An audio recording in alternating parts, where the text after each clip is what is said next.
Talkin Money. And we're back. It's Talkin Money with Jeff Tarbell.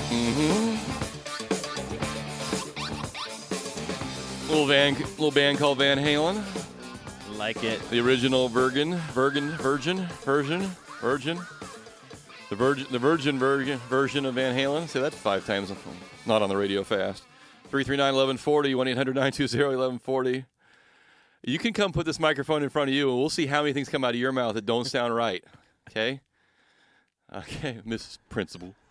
I'm the principal. Not anymore, you're not. I'm the principal. I'm the judge. We got one on the line here. Let's jump on. Hey, Lynn, welcome to Talkin Money. How you doing? Hi there, Jeff. I have a question for you. Our father-in-law lives across the street, and he's getting close to passing away, and he owns his house. And we were going to buy out the brothers of the settlement and use ours for a down payment and buy the house from them. Okay. And I was wondering what is the best or easiest way, since we don't really need a realtor to do all this. When are we going to do this? Well, it could be sometime this year. Okay. Is Dad still alive or not when we're doing this? No, he'll be dead. Does Dad know this? Well, it's in a children's It's a trust. right Okay, now. okay. So it's in a trust. So when someone passes away and a property's in a trust, a number of things happen. One of the biggest advantages of being in the trust is that the trust inherits the property at its current basis, so you avoid some tax implications. That's why I asked at what point in the transaction are we doing this. So, so we've had this has come up a lot lately. So let's say for ease of discussion purposes, Lynn, that you or your wife, whoever's you're 1/4 of the heirs. So let's say there's 4 brothers. You're one of them, and Dad passes away. And is there any financing on the house, by the way, or is it free and clear? No, it's free and clear. There's 3 brothers and my wife that are on it. Okay, so see, I'm good with numbers. So there's 4 people. What's the place worth, do you think? It's hard to say. The tax bill says 136, but I think it's actually lower. Okay. So let's say 120, because I can do numbers easier if they're round. So each of you has a $30,000 interest in this property, right? 30 times 4 is 120. So when Dad passes away, the house is owned by a quarter. Each of you have a quarter interest in it. So what you're asking me is, how do you get rid of the other 3 and keep the house with the interest you have in it? You basically want to buy them out. Is that right? Correct. Okay. So you can we can look at the trust document, and the trust document will say Lynn's wife is a 1/4 heir to the property. And so what you would do is you would finance a loan for basically $90,000 to pay everybody else off. It would be either a purchase or refinance transaction, either way how you want to do it. But you're basically buying out their equity interest. Your down payment would be effectively your wife's your quarter interest in the home. So you would not have to come in with any more money.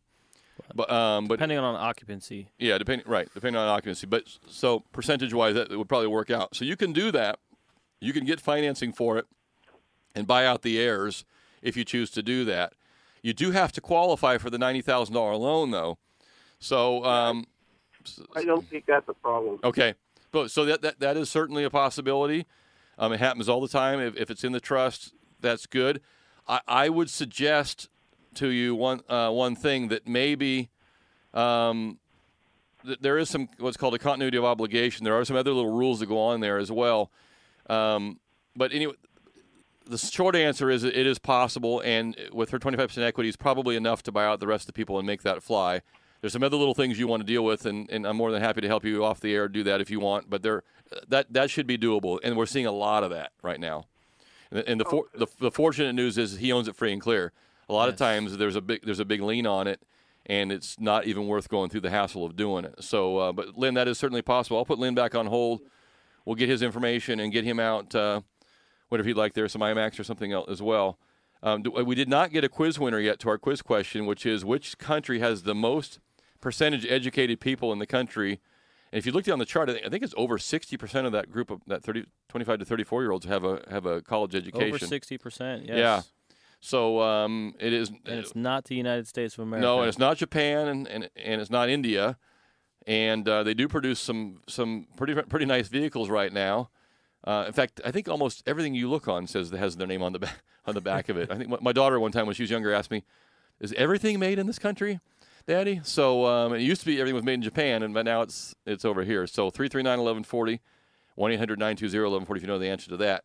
We were talking about the 203K program, and we brought up something during the break that we've kind of ignored, and that is that we've had this discussion about, because it's an easy discussion, we've had this our fictional piece of junk house that everybody else has driven by, so it hasn't sold. So finally, John and I, walk in and we bid on it, and I have the 203K, so I can actually use some money to fix it up. But that is not the only place you can use a 203K. If you already own a home, and you're looking around saying, particularly if you already have an FHA loan, but if you own a home now and maybe you're not upside down, but you're looking around going, I probably can't sell it and get anything out of it to speak of. I really don't want to move. I like the neighborhood, but I really, really would like to, get rid of these pink salmon-colored countertops. Convert the skating rink back to a pool. You can't do the pool, but add a room. Yeah, maybe you have a family and you got 3 kids and you got 2 of them sharing a room, and a great opportunity to add a room. Well, and I think your comment during the break was right on the money. Let's look back, not 24 months. Let's look back 4 or 5 years, and people were buying houses because they were afraid that if they didn't buy that house right now, they were never going to get in. And so they're in a place and they're looking around. It was okay when they bought it. It wasn't their dream, and now my wife's saying, this kitchen's really old, honey. And like you said, the kids are tired of sleeping in triple bunks on the one bed. So you can do some of those things with an existing property. And it doesn't have to be a thrashed house. It could be just fine. But absolutely.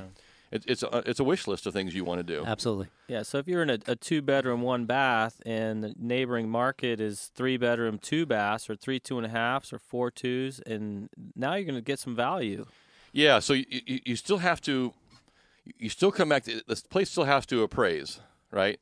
But I was explaining, I was telling you guys about a call I had during the week about a client who had a 1-bedroom, 1.5 bath, and that place is never going to comp out no matter what you do, because for the most part nobody wants a 1-bedroom, 1.5 bath. The guy who's in it doesn't want the 1-bedroom, 1.5 bath, but so there's no comps for it. So there's a guy who's going to get a real bump by saying, what would it take to make this a 3-2? Because now I look like the whole rest of the neighborhood, and now I don't have the little place that nobody wants. I have the same place that everybody wants, and so he'll get a good bump just because he took a place that was had some functional obsolescence, which is an appraisal term, meaning that it's screwed up. Right. Nobody wants it. So are there any min-max? Like okay, dude, we're not doing this for $1,500, and we're not doing $1.5 million house. Are there some numbers that? I think 5,000 is a minimum, but I think that's really a number anyway. I think that if you're looking at doing less than $5,000 worth of improvement, it's better to do an EEM or even take cash and just do it that way. Quite frankly, yeah, right. if you can, correct. If you can, yeah. But most of the time for those homes, what people want on their wish list, and then if they're purchasing what is going to be a minimum requirement, is going to be more than 5,000. Right. It's going to be more than 5,000. So my comment to people is there is a little bit of an interest rate disincentive for the 403K, and I use that word. That's probably not a great word, but if a regular FHA loan is 3.75, the 203K might be 4.25, just as kind of an example. So you get people who say, I want to do the 203K because I'm going to put in some new carpet. I'm going to paint that bedroom, and I'm thinking, well, the carpet in there is fine and the paint is fine. I know you want to change it, but go to Home Depot after you're done closing and get a Home Depot card for $5,000 and do the work.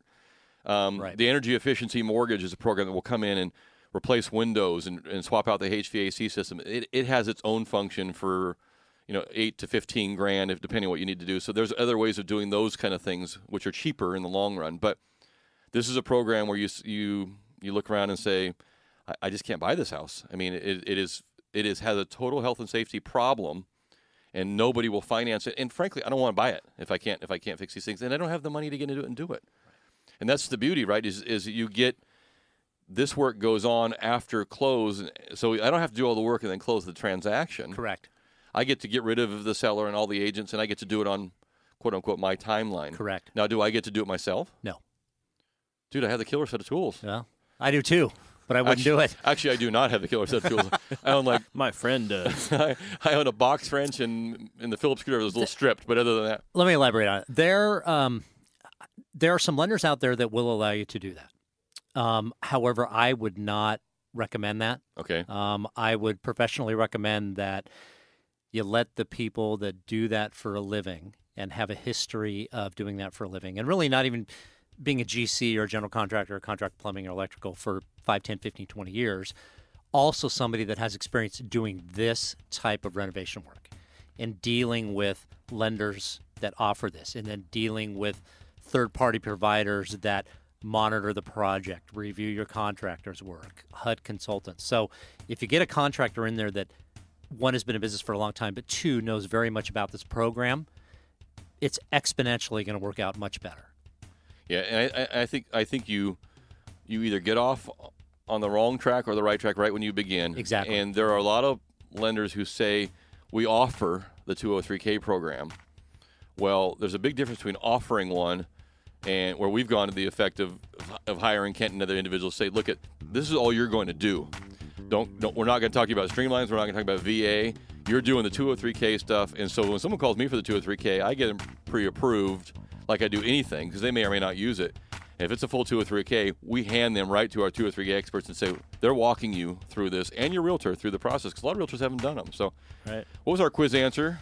Quiz answer. Well, the biggest is going to be Korea, So Korea has the highest percentage. What was the lowest?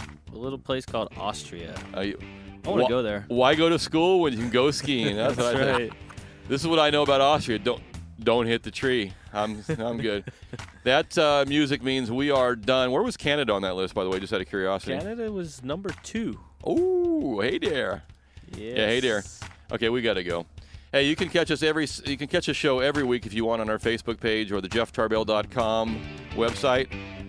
For John Fodorero, Kent Smith, my name's Jeff Tarbell. We'll see you next week, everybody. Aloha. See ya. Talkin' money.